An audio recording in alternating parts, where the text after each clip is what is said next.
Chicos, buenas tardes. El tema de hoy corresponde a medio ambiente y ecosistema.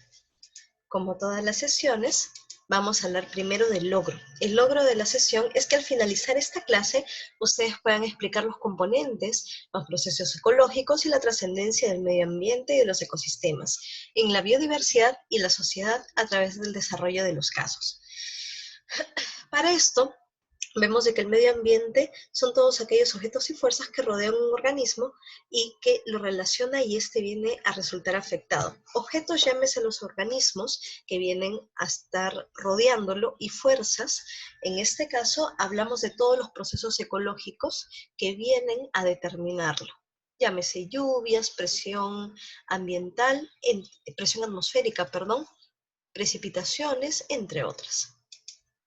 Ahora, acá vamos a hablar de la dinámica del medio ambiente. Si tú te das cuenta, acá tenemos diversos factores que van a afectar a este organismo. Pues todos, si tú te das cuenta, vienen a ser de carácter externo. Hablamos tales como la humedad, la temperatura, los gases, la radiación solar, ¿cierto? Que estos afectan a este organismo para poderlo desarrollar. Al igual que también lo condicionan otros organismos que pueden ser de diversas especies como las plantas o también otros de su misma especie. Ahora, ¿todo esto tiene que estar relacionado con el organismo que está aquí en el medio? Sí, porque en algunos casos lo faculta de manera positiva y en otros casos de manera negativa y en otros casos también lo condiciona de manera neutral. Para ello, nosotros vamos a ver de que estos objetos y fuerzas van a rodear al organismo y luego lo van a afectar y pueden producir algún tipo de cambios. Estos cambios se pueden dar a nivel etológico, a nivel fisiológico y a nivel morfológico. A nivel etológico podemos tomar en cuenta de que los cambios de comportamiento etológico-social se pueden manifestar. Ejemplo, digamos, que tu medio y todos los seres que están en este medio pueden determinar tu conducta. Sí, hay algunos ejemplos de algunos seres que fueron criados en su momento un determinado tiempo por animales. Entonces, estos lo han condicionado a su desarrollo, sí.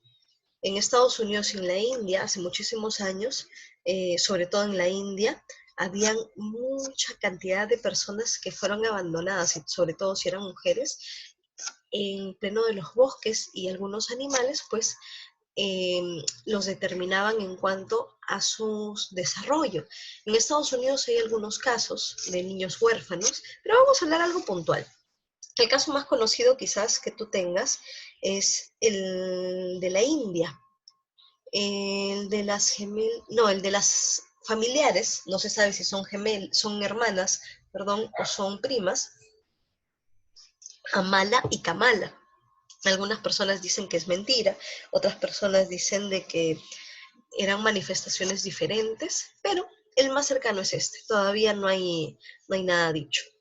A pesar de tantos años, en 1920, en la India, el señor Yal Singh encontró a dos niñas. Se dicen algunas teorías que es de 1 y 8 años, otras dicen que son de 6 y de 3 años, siendo la menor Amala y la mayor Kamala, las cuales habían sido encontradas en el bosque por algunas personas que caminaban por ahí y que estas tenían un comportamiento muy particular. Ellas no caminaban de manera erguida, sino que caminaban con sus 4 extremidades, se desplazaban por este medio. Tenían una forma reacia hacia otros seres que no fuesen los lobos. No les gustaba estar en plena luz, siempre se ocultaban, gruñían y fruncían frente a los seres humanos y no hablaban. Se manifestó de que ellas fueron criadas un cierto tiempo, no se sabe cuánto, por lobos, y adoptaron este tipo de conducta, de hecho. Ahora, al momento, de hecho, de estas, eh, tratar de incorporarlas a la sociedad, pues no del todo se logró. En el caso de Amala, después de un año, se murió. No se sabe si fue por enfermedad renal o si fue por tifus. Y en el caso de Kamala se murió después, por lo que era, por la fiebre tifoidea.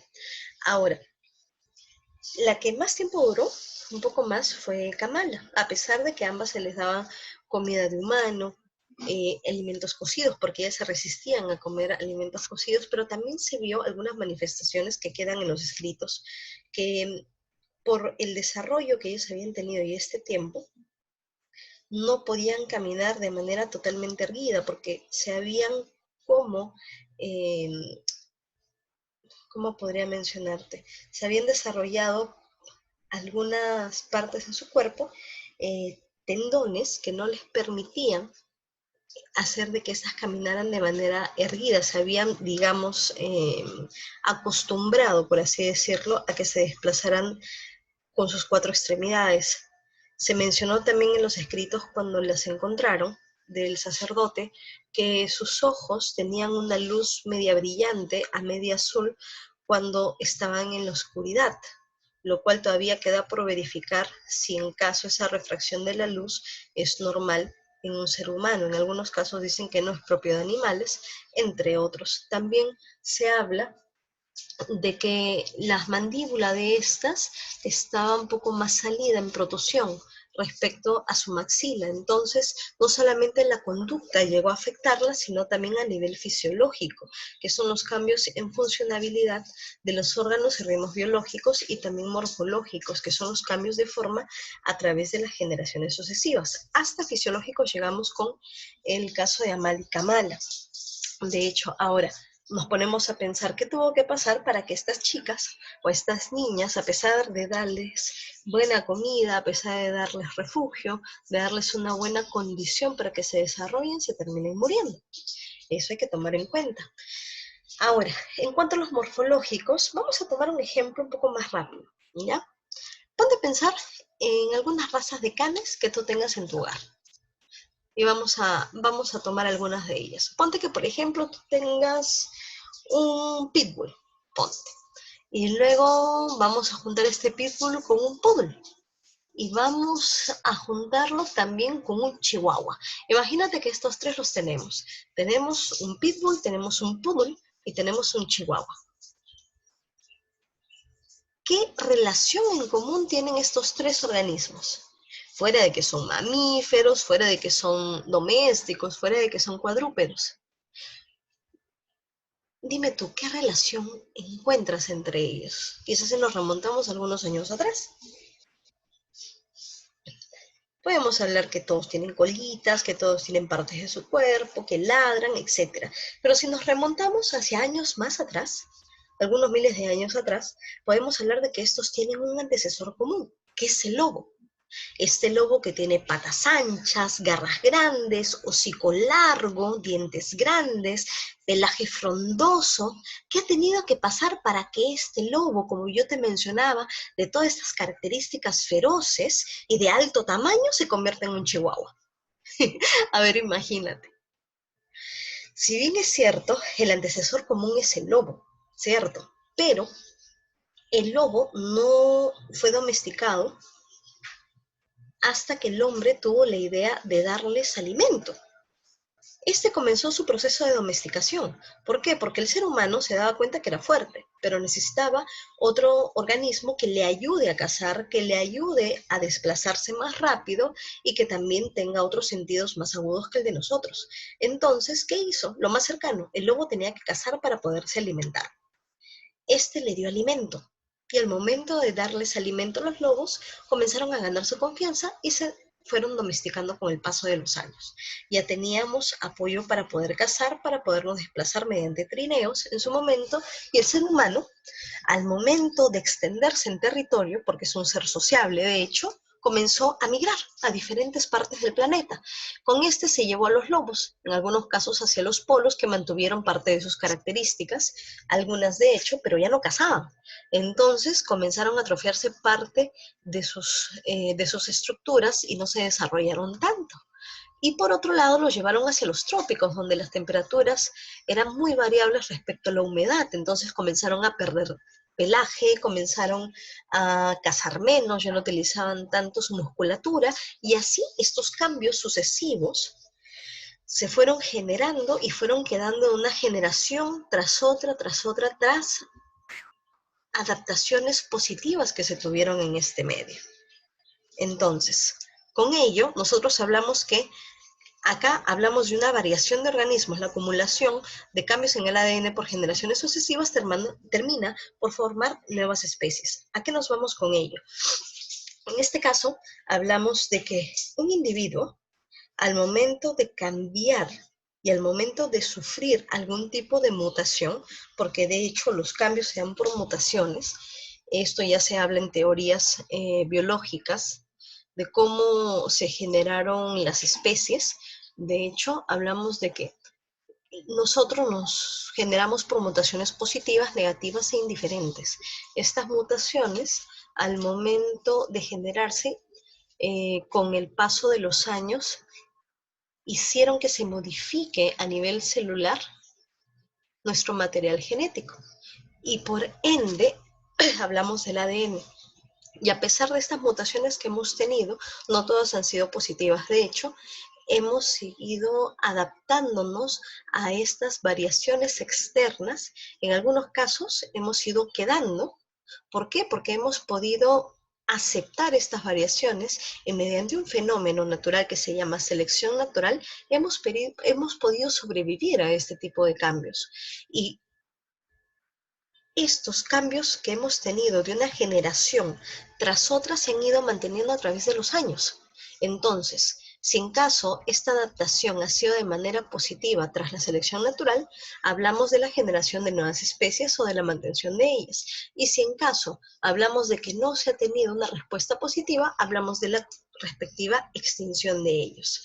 Ahora hablamos de los factores ambientales.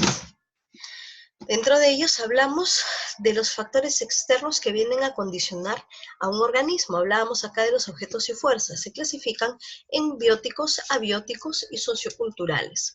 Dentro de los abióticos hablamos aquellos que son de característica inorgánica y que generan algún tipo de adaptación en nuestro medio. Podemos hablar acá del hábitat o del biótopo. El hábitat es el espacio geográfico donde se desarrolla una población o un espécimen. Es el lugar donde se desempeña. El biótopo es el espacio geográfico donde se viene a desarrollar todos los seres vivos. Hablamos de la biocenosis o de las comunidades biológicas, esa mayor escala con respecto al hábitat. Cuando hablamos de los factores ambientales bióticos, hablamos de todos los seres vivos que van a interaccionar entre ellos. Tenemos relaciones entre los mismos organismos de la misma especie.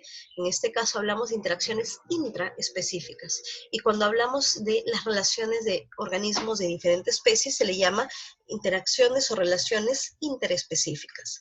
Acá hablamos sobre todo de la cadena alimentaria y del nicho ecológico. Y por último, hablamos de los factores sociales y culturales, que en este caso vienen solamente a afectar al ser humano. Todos los organismos tenemos factores bióticos y abióticos, a diferencia del ser humano, que a nosotros nos afecta también los socioculturales, caso de los económicos, laborales, urbanos, sociales, tecnológicos, que nosotros por el desarrollo que tenemos podemos hacer uso de estos.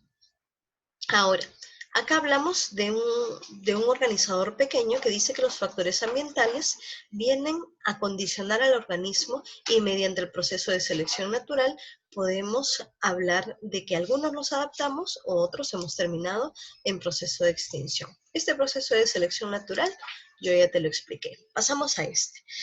Entonces partimos de que el organismo viene a ser aquel individuo que está afectado por el medio ambiente y todos los factores que se vienen a encontrar en este. Se relacionan acá los factores abióticos y los factores bióticos. Los abióticos, dentro de ellos donde este organismo vive, tales como el hábitat o biótopo, y los bióticos, cómo se relacionan estos con el organismo, a nivel alimentario, por protección, por defensa, conductas y relaciones. Ahora, estos, al momento de interaccionar, vienen a afectarse, produciendo algún tipo de cambios a nivel etológico, fisiológico o morfológico. Y estos cambios generan, por medio de la selección natural, un tipo de respuesta. Si en caso es positiva, mediante el proceso de adaptación, hablamos de que los seres vivos van a generar nuevos especímenes o si no van a mantener la perpetuidad de su especie. Y por otro lado, si en caso la respuesta es negativa, termina por medio de la extinción. Ahora, vamos a hacer una pequeña pausa para que tú puedas leer tu material y si en caso tienes algunas dudas, nos conectamos al chat. Luego volvemos para explicar lo que es ecosistema.